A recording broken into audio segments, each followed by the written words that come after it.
Hello, and how are we on this? Well, it's actually a clear morning here in the UK. Well, in the southern part of it, anyway. It's yeah, definitely a nice clear day, as you can see there. The sun is shining through the back window and what have you. So, right, just I don't know, a bit of a catch up, I suppose. What I've been doing. So, without further ado. Let's move. No, maybe not. It casts like a lightsaber across the screen. So.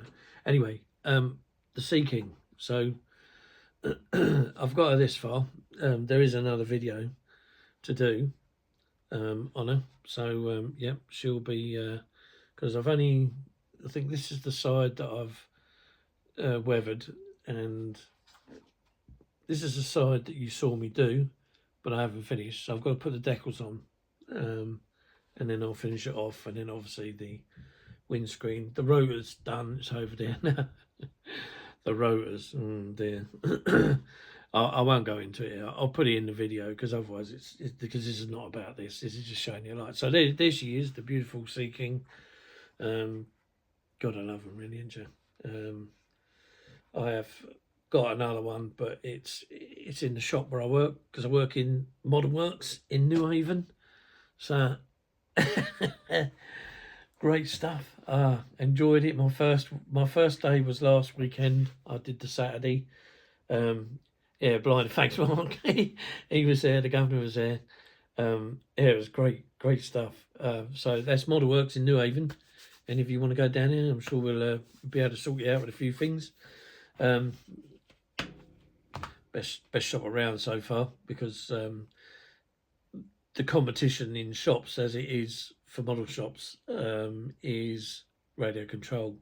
The other two shops that are kind of closest to us, they do radio controlled stuff, but we are solely a model shop, catering for all of them, really. You know, all the genres. You know, air, space, ground, military, civil, and sci-fi. We do it all. Figures, we're starting to get a few in now. Yeah, it's really good. It's interesting. It's interesting times because obviously they're a new shop, been going 2 years, but you know they're looking to, you know, up and up, and their stock levels are going up on stuff. But yeah, it is what it is. But yeah, I'm there, and I'm working not full time, but you know I do the odd days where they haven't got any cover, so I go there then. So if you pop in, say hello. Anyway, back to this. So the other helicopter was this big old beast. So I've asked the good friends at the Aviation Hobby Shop when the book's coming out for this. They haven't told us, so I don't know. You know, as to. I just don't know. So I'm thinking of going somewhere else because, you know, where the bookshop was pretty reliable, it's now becoming a bit unreliable because they've swapped. They're all, you know, they've had to reduce in size. They haven't got a shop anymore. They're in a storage facility, so you can't free willy just turn up. You have to, you know, ask them, call them or whatever. But again, I haven't got their phone number, so I don't know what it is. So it's practically a give it up on them. Shame really, but you know, I've been going there for donkey's years getting me books and stuff, but yeah, no, well, never mind, eh? So anyway, so I don't know, I think I might just plough on with this. I mean, it's, you know, there are plenty of pictures on the net of that said helicopter. The other thing is so I'm going to have to put the lid back on because everything's spill out of this box. So, right, there we go.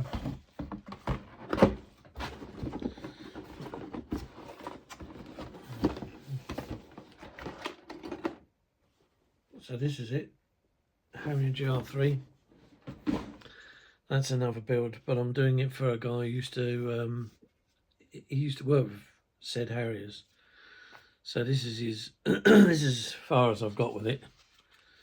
So this is not this won't be on here as a thing, but it's just to show you what I've been up to. So I've got the GR3 there looking right, and these wings are a bit of a bugger because when they fit in that gap there, they don't sit flush, they sit pretty proud. So what you have to do is you have to sand this down virtually flat and then just chamfer the edge off a little bit on either side, and then when you slide it on, so you get it like that, it will actually, hang on, have I got it centre? I have now. So when you go on, it actually, when you put a bit of pressure on it, like a bit of tape or an elastic band, it will actually sit down. You get a little bit of a gap, but you can feel that. You can feel that with a bit of glue or a bit of putty, and then just wipe it off with some nail varnish, nail polish remover.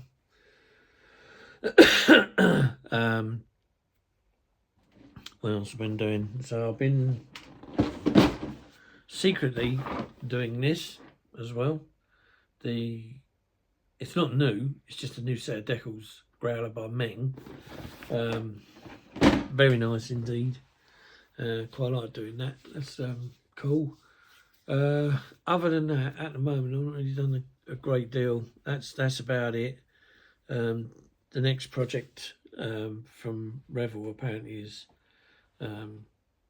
trying to be sourced at the moment. They can't find what they're looking for, so yeah, that'll turn up at some point. But I can reveal that the Revell kit that I was doing last, so all my kits I've done for Revell are all out on the shelf, and they're all in this year's catalogue. So you've got the 1/44 scale, which is the F14A Tomcat from, was it Operation Free Bird or something? I don't know. It's the Wolfpack one. So I made the model to that to go on the box, and the box is now out with the box art, and that's that. The other one was the Tornado, the Marina Flieger with the 9 Squadron RAF in it. So that's the other one, and that's out with its box art. It's got the Marina Flieger one racing towards you. And then the other one, which is the big one, is the A350 Turkish Airlines. Amazing. But that was, out of all of them, that was probably the best build because it was more modern. The other kits were fairly old. But what I'll do is as soon as they're available, I'll see if I can get them, and then I'll just do a build video, quick build video, because 134 said it'll take you like 10 minutes to build, and you know, and it'll be all the, you know, you're going to be lucky because you're going to have all the modern kit. When I got it, it was the old-fashioned kits. So yeah, they're a little bit idly fiddly. I mean, the Tornado was it wasn't even a Marina Flieger GR1. It was an old well, it was a prototype of the ADV. So you know, you had to cut the nose, make the nose shorter to get it to look like a Marina Flieger, because it wouldn't have looked it looked a bit odd anyway, with an absolute great big long nose, especially being painted in black. But yeah, quite chuffed. And in the Airbus, like I say, it was ironic that I actually got to build that one, because I was looking at the Zvezda kit and thinking, was this the same kit? And no, it's not. No. The Revell kit is the Revell kit, the Zvezda kit is the Zvezda kit. The two different kits, the two different airplanes, I think, because I think the Zvezda's a A350-10 and the Revell one's an A59. So, yeah, slight difference in length of fuselage. I saw some people somewhere saying, as the Revell one got the new wingtips, yeah, as is the wings go up and they curl up at the ends. They're not. Well, I've only ever known that aircraft to have sweeping wings. They look like, you know, feathered up tips. So yeah, if you're ever wandering around any of the shows, I think the show that they're going to next is the Avon IPMS. So whatever show Revell turn up at, if you see either the little Tornado and the Tomcat, they'll be together, and then the Turkish Airlines 350. I built them. There was another one. It was a Tornado IDS in 72 scale. It's the second one in the twin pack, and I built that as well. So, but I don't know whether that's going to go on the boxes because they already had the box art out, and I don't know whoever done the aeroplane beforehand had already made the model. So perhaps it was somebody in Germany. But I know that the UK Revell want to keep everything in house in this country for their boxings of stuff, and whatever. That's what I get the gist of anyway, which is nice because obviously it gives us a chance. And there was myself and also a chap who belongs in my model club, Will Angel. He done the Gannet, so I'm going to give him a shout out there. So in my club, two of us got our aeroplanes displayed at the Nuremberg show. So yeah, it's amazing, really. It's really chuffed, and yeah, well done, Will. If he watches, I don't know who he watches. I don't know who watches my videos, but I could be sat here talking to myself after time. But I do know some people watch because they comment on me. So the old yeah, was it the closet gremlin? He's got a beard now. Look. But yeah, no. So yeah, great stuff. So we both got models in there, and the other one where most of them are, most of the team that do the Revell models is out in Bristol. So a big hi to you guys, Jez, Lee, Ian. Cracky, trying to remember all their names. There's a lot of them, but yeah, all you guys. It's nice to be part of a team. I think there's only 3 of us, I think, down here in the south, in this part of the east, near to Kent. Yeah, I haven't met the other bloke yet. I can't remember his name now. I think it was Jeff. It might have been Jeff. I don't know. Anyway, he lives out in the sticks. Yeah, no, I don't know. But anyway, he might have. No, I'm not even going to guess at his name. I did get told his name when Luke came around and saw me. He said, "Oh, I've just been to," and I can't remember his name. Never mind. Anyway, he's another one that's out here.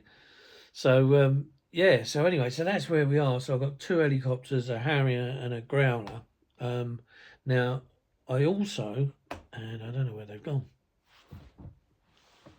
I also, oh, here they are. Right, so at some point, and shit, we ain't got long left, only today and tomorrow, and the first month's gone. Bugger. Right, anyway, at the end of January, I should have the full model. It's here, it's in this country. It just depends on how long DHL take to deliver it.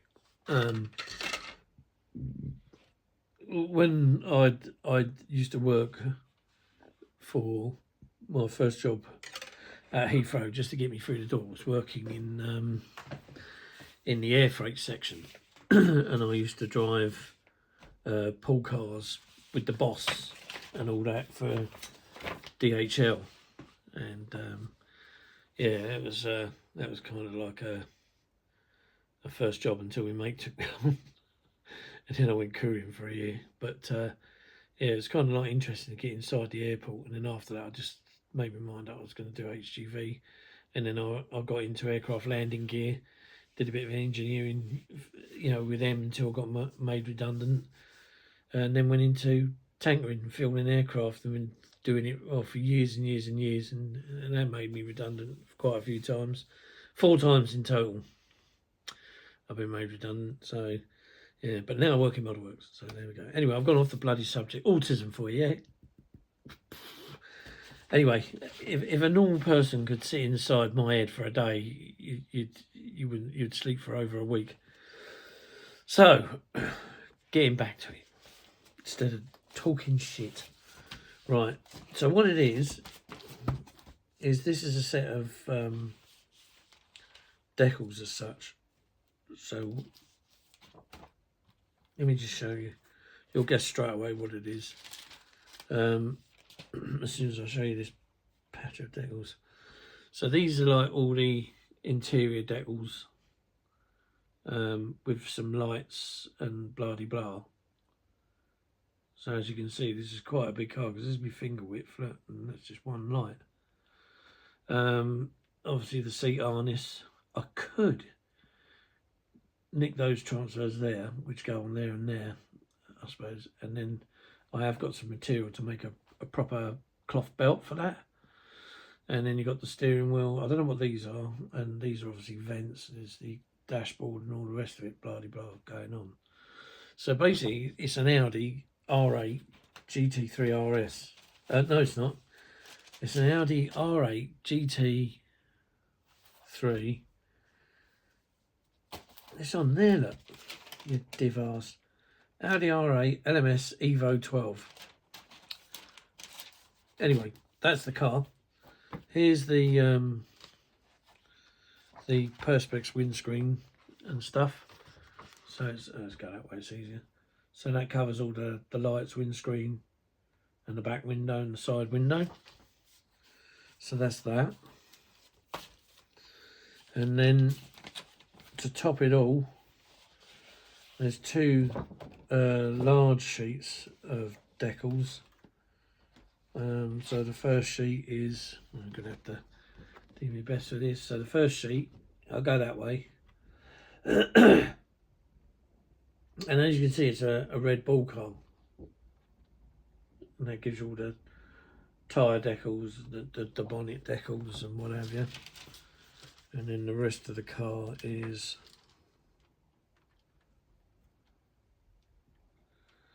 trying to get it to sit on the, come on, there you go, right, he's there.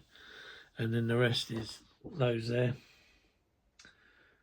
So that's the doors, the side, the roof, and I think the back end and the spoiler.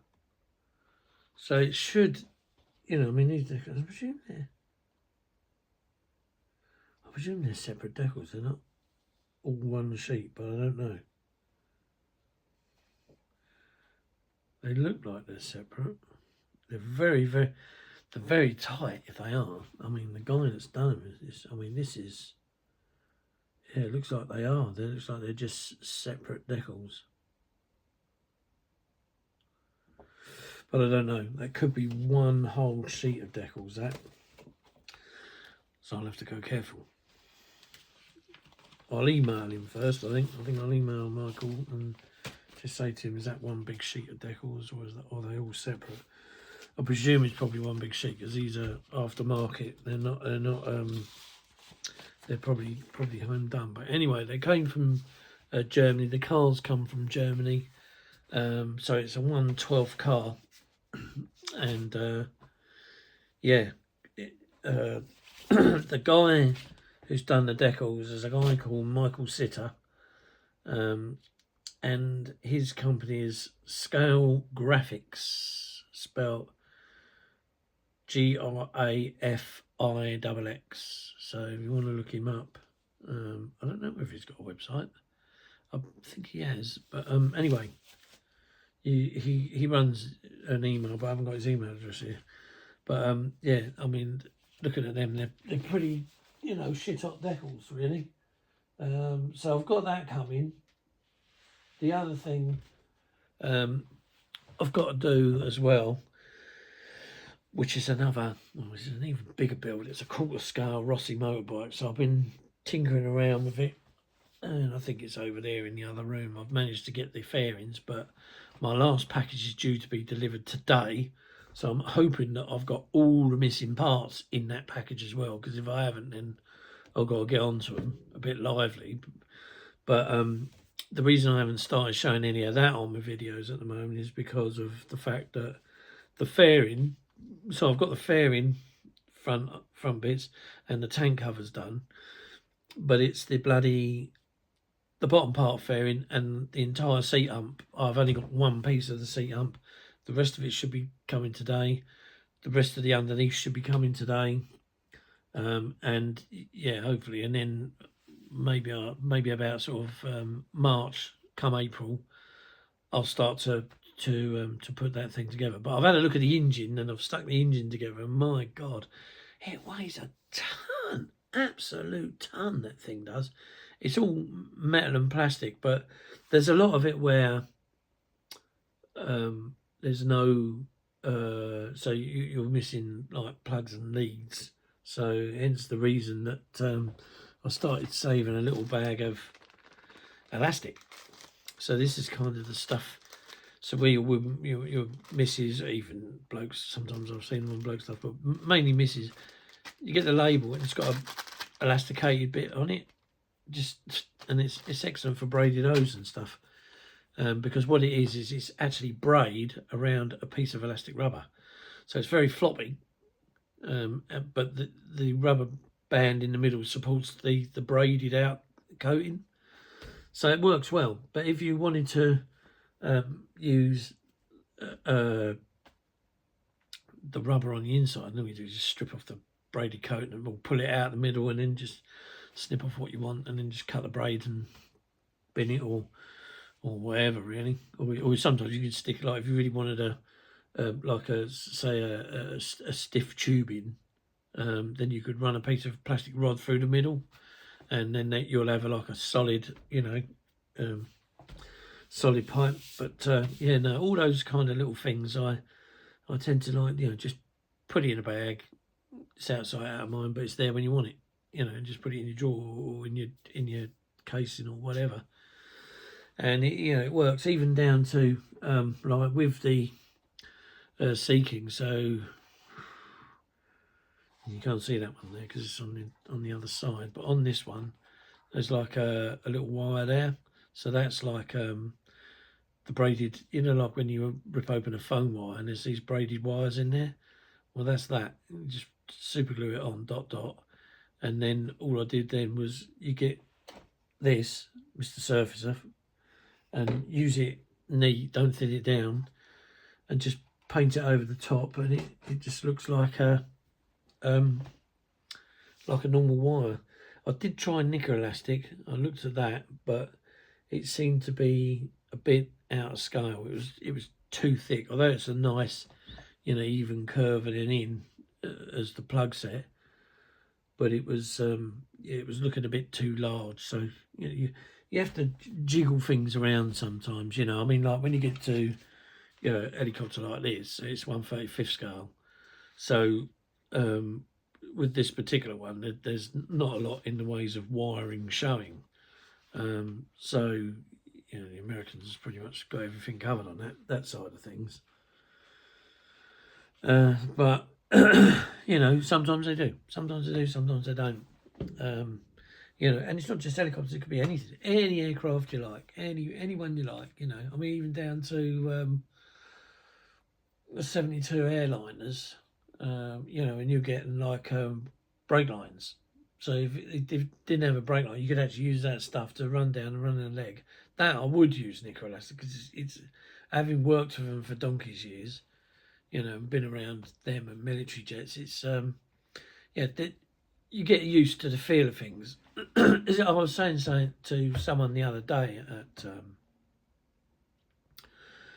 where I went, and basically what it was we were talking about the weathering and stuff of model kits, and I think to myself, yeah, do you know what? A lot of the time, a lot of modelers, an awful lot of modelers, don't actually work with the said subject. Be it aviation. We'll stick to aviation, but there's a lot of people that work in the aviation industry, but it depends on where you work, what you do, and how long you're there, and you get a feel for these things.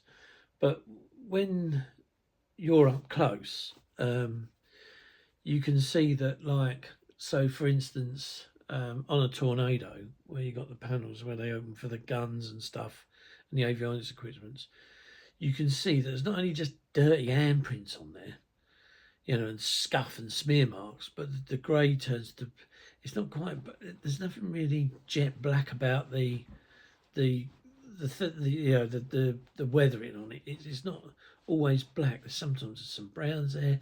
You also get like if someone's had their gloves and they've been round something that had hydraulic fluid on them, you know, and they wipe it off, but they've still got the gloves. When you go and touch the paintwork, the paint will turn yellow because it reacted with the, you know, and it's the same with airliners. I mean, airliners are more filthy around the undercarriage and the underside because of all the spray and crap that comes up from wet runways and stuff like that. So again, it's all like brown. But, you know, what you got to remember is when it comes to, so if I was to weather an airliner, it'd be very subtle, and I'd probably go for using these things, weathering powders from Tamiya, because you can put them on and you can, you know, wipe them off with a dry cloth, kind of polish them if you like, and you'll get a better effect. Because, you know, the last thing you want to do is see something like this at a model show and you think, oh yeah, look at that, it's beautiful, yeah, and then all of a sudden you look at the underside and it looks like a bloody Land Rover up here where it's been off-roading, because they don't look like that. They've got grey marks and streaks, and usually from vents and stuff you'll get a bit of, not these air vents, they don't pour out anything because they're an inlet. So you wouldn't get much in the way of weathering in an inlet, it'd be the outlet, you know. So I can't see it, it's too bloody dark, but there are square bits on the bottom, and they're the packs that open out when it's, because these are the inlets for the air conditioning packs. So it's got 3 of them. So 1, 2, 3, 3 vents and 3 holes. There's 1, 2, and there's 3, 4 there, but there's 2 there, the 2 main ones that open when they're running these 2. So yeah, it's the aircon pack. So out of the heat that goes there, the heat can be so hot that it will actually start to yellow the paint slightly, very slightly. So you could, you know, what you'd do is you'd put a piece of tape across where the end is, where it's going to open, because obviously they're moulded flat on the Revell jumbos. And then you would just lightly touch either like sometimes I use felt tip pens, or you could airbrush it, but there are some stuff where it's not quite yellow, but it's not quite it's like a sandy colour. You don't want it too pink, but it's kind of a, I haven't got it to hang on, this I have. So it would be, yeah, so hang on, let's put that there. So where you got this one here on the end, when you open it up, you can see that there's the yellow colour. So we kind of use that, and that would be a bit more realistic for giving a kind of a heaty against the paint discolor. It's just literally paint discoloration. And then round the wheelbase, you wouldn't get much. I mean, you could get a little bit of, you know, dusty effect around the wheel doors. Most of it would be back here where it streams off of there when the wheels touch down. These wheels, the outer wheels, you wouldn't see anything with them. Where the flaps roll up and down, so you get a lot of dust in there because the flaps are rolling back and then rolling forwards again. Up here, it will be up the centre, you know, right up, and again it's just spray coming from when the things hit the runway and all it goes. So the back would be, you know, quite dirty, but not like a like a Phantom. Definitely don't want to do a jumbo jet looking like that, or a Land Rover. Yeah, no mud up the sides, up the tail. So yeah, I mean the nose is always pretty clean because that's the first point of contact with air, and it just swoops it all back. Sometimes you get on the fuselage because, believe you me, the airliners aren't always flat. Sometimes you get like overlapping of certain panels. So when the big panel comes down, it will overlap the button underneath, and then it will go round, and that'll be it. But you'll just get a tiny. I mean, we're talking what? Bloody hell, 1 mil to 2 mil at most. So you'd never see it on these. But what you could do is you could pencil it in if you knew where it was.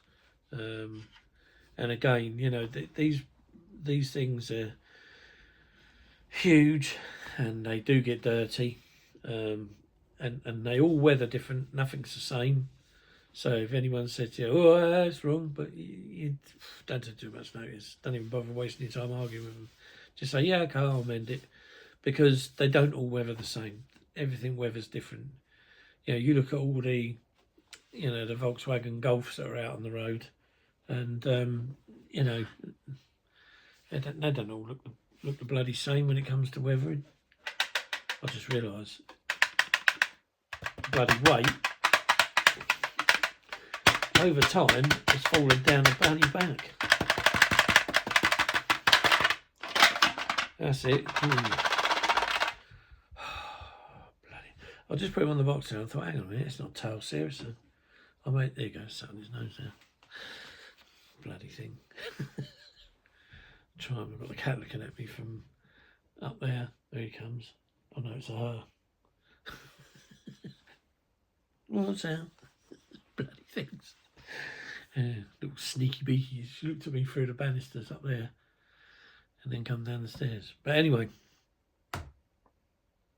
that's that. So you've had a little choice on what do you call it, weathering this morning, but not a great one. So so what we've got to do is I've got to finish the Sea-King, finish the Strike Hawk. No, not the Jumbo. I've got to finish that, but that's nothing to do with this. I mean, my head looks like, fucking hair looks like a bloody thundercloud. The Closet Gremlin has got an anvil on his head. Look.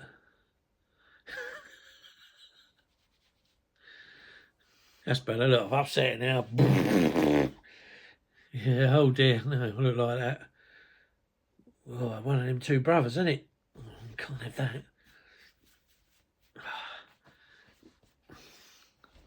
Can't remember what they were now. But, anyway, no, that looks a bit better. Yeah. Don't know why I'm bothered. There, so, anyway, Growler. GL3's not a build for thing. Yours a Growler. Get them finish this. Then, if Revell's model turns up, I'll finish that. Well, get it started and finished. Looking forward to the new FX Jag, yeah. That'd be an interesting one, because I've only ever built... well, it was the Hella offering, weren't it, when they did it, and Airfix, I think, were part of it at the time, part of Hella, and yeah, I had that. I built a few of them, quite a few of them. And I bought one just recently, but when I got it, the decals were, how can we say, bloody awful. Instead of the blue being blue for the RF blue round it was green. So I took it back to the shop that I now work at, but I wasn't working at the time. And they said, don't worry, we'll give you your money back. And so they did, straight away. But it's still sitting there. So, I don't know what's going to happen with that, but it's got some awful looking decals in it. Really has. It was the 54th Squadron anniversary bird, which is what I wanted to do. I have got 3 Jags sitting in my garage that are waiting to be finished off. So I've got a French one and 2 British RAF ones. And one of them's got the new GR3 copy in that I think Neomega did. And the other one's got a new seat. So, yeah, but this particular one, Airfix are doing, is definitely a vast improvement. So I'm looking forward to when that comes out. Was it March? So it's only a month away. Well, it's only what? Hang on, because tomorrow is the big day for next month. It's only 28 days away, and then any time in March it'll be there. So, yeah. Oh, bollocks, I missed that, didn't I? So, yeah, so that'd be cool to get that. And then the other thing I was looking forward to as well is the stalwart. Don't know what it is about. I do like quirky vehicles, but the stalwart. There was a day and a time back in the early 90s, 92, 93, I think. Hadn't long been out the mob, and there was one for sale at a place called Keith Gott. He had one, and it was at the time where, you know, people didn't worry about wanting £1 million for a, you know, a 10 quid car sort of thing. And then I got told, no, don't buy it because it'll drink you dry because of the tank. You won't be able to go anywhere. And it'd be like when people buy these lightweight Scorpion tanks, you know, and you don't see them running around very often unless they're multi-millionaires like Eddie Hall, you know, people like that. Because the fact is they cost so much to run. You know, you put 300 quid in the tank and you'll probably do about 50 miles, I suppose, and then it's getting to the point where it's empty again because of the size of the engines. So I thought, yeah, now Airfix has done a 35th scale one, I'll have to do that, and yeah, it'd be nice just to have a go at that. So they might be, depending on what happens. God, excuse me, depending on what happens, they could be something for later on in the year or the year afterwards, all depending. But I'll have to ask Luke if he's had a dig through the spare parts up at Revell office, see if he come up with any engines for that and decals for that Antonov. Because that's just bloody sitting there, an epoxy thing. It's bloody massive. The Revell 144th Antonov 225. Well, it's sitting up on the wall next to me, Buccaneer and A10, and for the life of me, the A10 and the Buccaneer are virtually back to back, and the Antonov is literally the length of those two 48 aircraft. It's about 4 inches short. That's all. 100 mil. Unbelievable size of it. And then I've got to mind you, everything up here has got to be finished, including the TSR2 48 scale. That's over there. That's got to be done. I don't know what is what's holding that up. I haven't got a bloody clue. Oh, there you go. Yeah, this thing, I started it last year, and I thought, yeah, it looked cool in white. And I thought to myself, right, I'll have to cover the things up. But it needs, was it there? No, not there. It must be on top, I think. There was a, well, this aerial here had to be thinned down because it looked like somebody put a breeze block or something underneath, so that was no good. But there was another aerial on top. It's obviously broken off because it was not good enough for it. The wings are it's all been sanded smooth. Got a bit of dust gathered to it. I can't put the bottom on yet because you got to stick wheels in. And I thought to myself, oh, I don't want to go around starting to mask up tons of wheels, you know, to you know, for this to be glued on. So I thought if I leave it off and then spray it and then glue it afterwards, it should be all right. Because it follows the panel lines to the aircraft anyway, where all the doors are. But yeah, no, it's actually quite a nice looking. I don't know what it is about it, but it's quite nice. It's a bit like the F-35. I mean, I've got a mate of mine who he doesn't agree with the F-35. Said does nothing for him. But again, well, I haven't got one here. I have got one. I bought one, a Meng one. I think I can't remember what it was. Something in the loft. It might have been the old Kia one, the last one they did. And yeah, I've had a few F-35s, but yeah. Anyway, I've waffled on now for 40 minutes. At me. Well, if you're still alive, you ain't fallen asleep, and I've been yawning, so there's no excuse. You can get bored.